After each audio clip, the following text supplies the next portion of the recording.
You know Neverland as a magical place where children play forever, but this fantasy land is actually a trap set by Peter Pan himself, who manipulates and never lets anyone escape. Meanwhile, Captain Hook, whom you call the villain, might be the only one trying to save them all. So, Peter Pan isn't the carefree hero you all grew up loving. Instead, this guy is more like a charming troublemaker with a dark side. In the middle of pirate battles, Peter flips sides just for fun, even fighting his own lost boys like they're nothing more than toys. That's pure chaos behind a mischievous grin. Then there's how he treats women. When Wendy carefully sews his shadow back on, Peter swoops in, takes all the credit, and brags like he did it himself. Then he laughs at her when she's bullied. Later, after all that, he ditched Wendy and literally moved on to her daughter. Yeah, that's seriously creepy. He's a guy obsessed with eternal youth, constantly chasing the next young girl. But it gets even darker. In the original story, Peter thins out the Lost Boys when they start growing up, which actually means that he kills them to keep Neverland frozen in time. Believe it or not, he's a boy who won't let anyone age, even if it means killing his closest friends. That's pure madness. On top of that, Peter is a master manipulator. He controls Tinkerbell's jealousy, plays with emotions, and traps kids in a world that is a never-ending prison disguised as a playground. He pits his friends against each other, keeps them emotionally dependent, and plays with their loyalty like a puppet master. So next time you think of Peter Pan, remember, behind that sparkling grin hides a villain who's terrified of aging and desperate to keep everyone stuck in his own selfish little world. And what about the Lost Boys, Peter's so-called companions? You'll be surprised to learn their truth.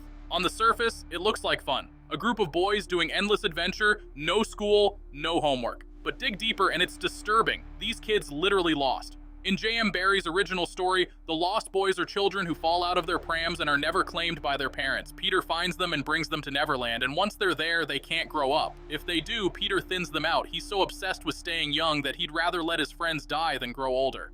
And it's not just in the book. Even in Disney's version, something feels off. The Lost Boys are strangely loyal, almost like they've been brainwashed. They never talk about their past lives or families, because Peter doesn't let them. He pulls these kids away from the real world, keeps them stuck in his fantasy, and doesn't give them a way back. What's worse is that the Lost Boys didn't even choose this. In the lore, they fell out of their prams, and Peter took them. Can you believe it? They are the stolen kids. And remember, they're called Lost Boys for a reason. They didn't find Neverland. They got lost, and Peter made sure they stayed that way. So, next time when you see the Lost Boys dancing and laughing, look again. They are stuck in Never Leave Land, a place where growing up is a death sentence, and Peter is the self-proclaimed ruler of it all. Moving to Captain Hook, the guy we've all been told to hate. He's got the hook, the eyeliner, the classic villain mustache. But I'm telling you, he's not the bad guy. At least not the way Peter paints him. I'll show you why. First of all, why does Hook hate Peter so much? In the Disney film, we're told Peter cut off his hand and fed it to a crocodile just for fun. That was such a cruel prank, and it left Hook traumatized, constantly hunted by a beast that now craves the rest of him. Peter even mocks Hook's trauma with that ticking clock. That's not at all hero behavior. But here's the backstory you weren't told. Captain Hook was once a well-educated boy. In Serena Valentino's novel, Never Never, Hook, or rather James Bartholomew, is shown as a brilliant, obsessive mind who was once just a curious boy. And unlike Peter Pan, James didn't stumble into Neverland by flying off to chase his shadow. He visited it as a baby after falling from his stroller and mysteriously ending up in the magical world. For nearly 7 days, baby James lived in Neverland until his mother found him and brought him back.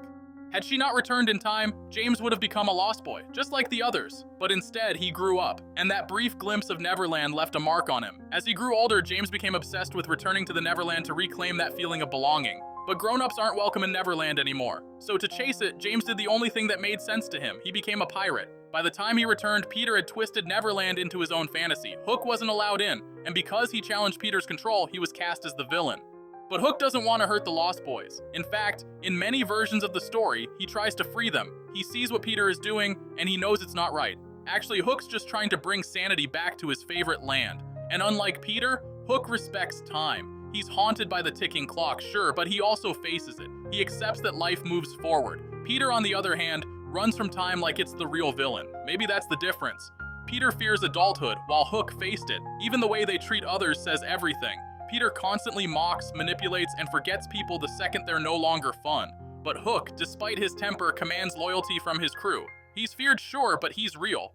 And in a world where fantasy is used as a cage, maybe that's exactly what the Lost Boys needed. So yeah, Captain Hook might wear the villain's costume, but when you pull back the curtain, he's the only adult in the room trying to stop a reckless child from destroying everyone around him. Now, Neverland may seem like a magical escape, a world where you can fly, fight pirates, and stay young forever. But don't let the pixie dust fool you. It's a fantasy that traps everyone inside. Neverland is basically a twisted illusion built to serve one boy's ego. It's a prison with invisible bars, where Peter Pan controls everything, especially time. From the very start, Peter punishes anyone who grows up. Wendy, who's brought in as the mother of the Lost Boys, is never meant to stay.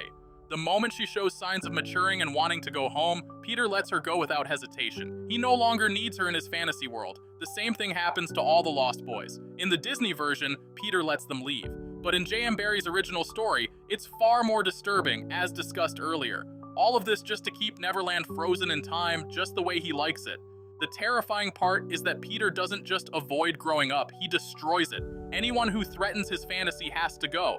This is why aging doesn't seem to happen in Neverland, because Peter won't let it. Time bends to his will, and so do the people around him. And speaking of bending, Neverland itself isn't a free world, it's Peter's imagination made real.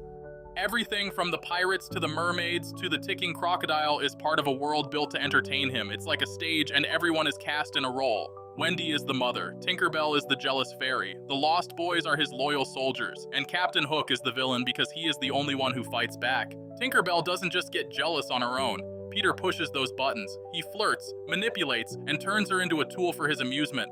Peter's needs shape every character's arc. The moment any one of them wants something real, the illusion breaks and Peter throws them out. Neverland changes based on Peter's mood. Sometimes it's a jungle, sometimes it's a snowy mountain. Whatever Peter wants, Neverland becomes, and anyone who dares to want something else becomes the next target. So, the next time someone says they want to fly off to Neverland, ask them, "Are you sure?" Because it's the place where nothing grows or escapes.